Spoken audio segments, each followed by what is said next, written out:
Fit 22. Who should subscribe? Yeah, that's you. Hey, it's Huck.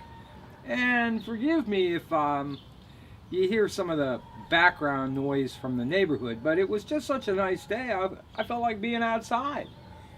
Anyway, we're privileged today to have Clone join us. Just what have you been up to, locked up in your room for the last 2 weeks, Clone? Well, I've been researching my foray into politics, Huck. There's so much to learn. I see. So maybe you can tell us what you've learned. Well, I'm not sure I could explain it all. Maybe I could show you. Oh, all right. Whoa, what the fuck? What'd you do that for? Well, politics is a dirty business, Huck. I mean, the only thing I could really compare it to would be professional wrestling. Pro wrestling? Well, I can't say I watch much of that, Clone. How is politics like pro wrestling? Well, you know, like wrestlers who cheat and slam chairs over people's heads. They slam chairs over people's heads?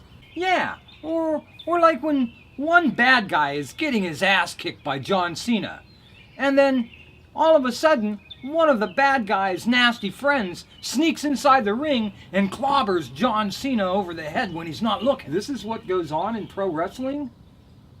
Don't they have referees? Well, sure they do.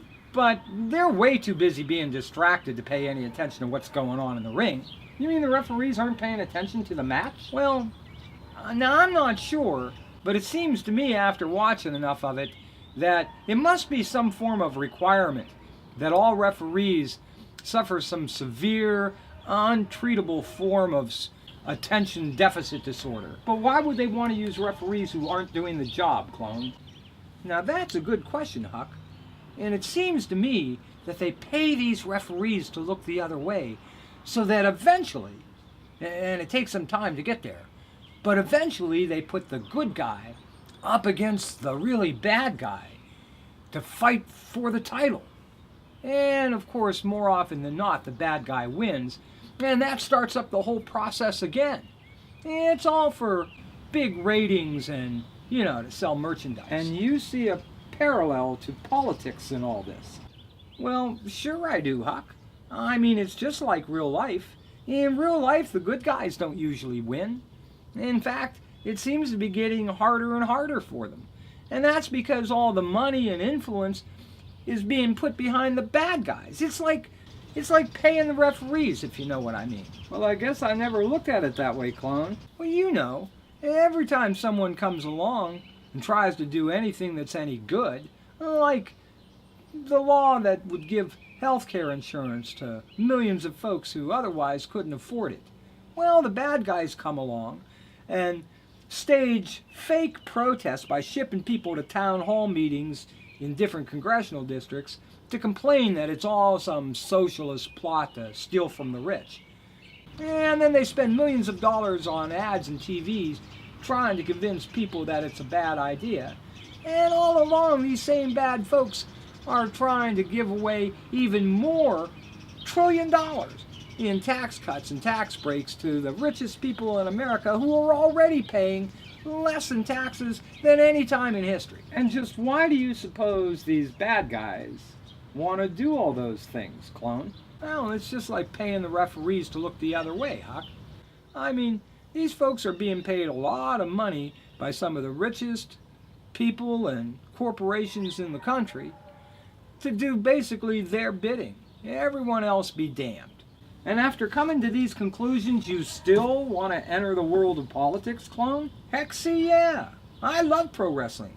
I can't wait to get into the arena and clobber some bad guys with a chair myself. But I thought it was the bad guys who clobber people with the chairs. Well, I'm going to be a new kind of good guy politician, Huck. One that cheats and hits below the belt. But if you cheat like that, doesn't that make you one of the bad guys? No. It just means I understand the rules. And those are that there are no rules. I see. Well, this should be interesting. I have just one favor to ask of you, Clone. Sure, what's that? Well, with the election so far away at this point, I was kind of hoping that maybe we could limit your campaign updates to, oh, I don't know, maybe every month or 6 weeks for now. And that way you could help me with my other YouTube videos. Would that be okay? Oh, sure. That's fine. I'm leaving everything for right now in the hands of my Presidential Exploratory Committee anyway. So I'll have plenty of time to help you out. You have a Presidential Exploratory Committee? Shh. Not really, Huck. It's just something politicians say. You know, it makes them look like they have some kind of influential, big shot, powerful supporters in the background. The truth is, most politicians' egos are so big, they don't even consult with their wives and families. I see. You know, I've never known you to have much of an ego problem, Clem. Hey, Huck. I said I'm a new kind of politician. Well, this could be maybe even a bit refreshing. We'll have to see. Anyway, I'm Huck. I'm Clone. Thanks for watching. Until next week. HuckFit22. Who should subscribe? Yeah, that's you.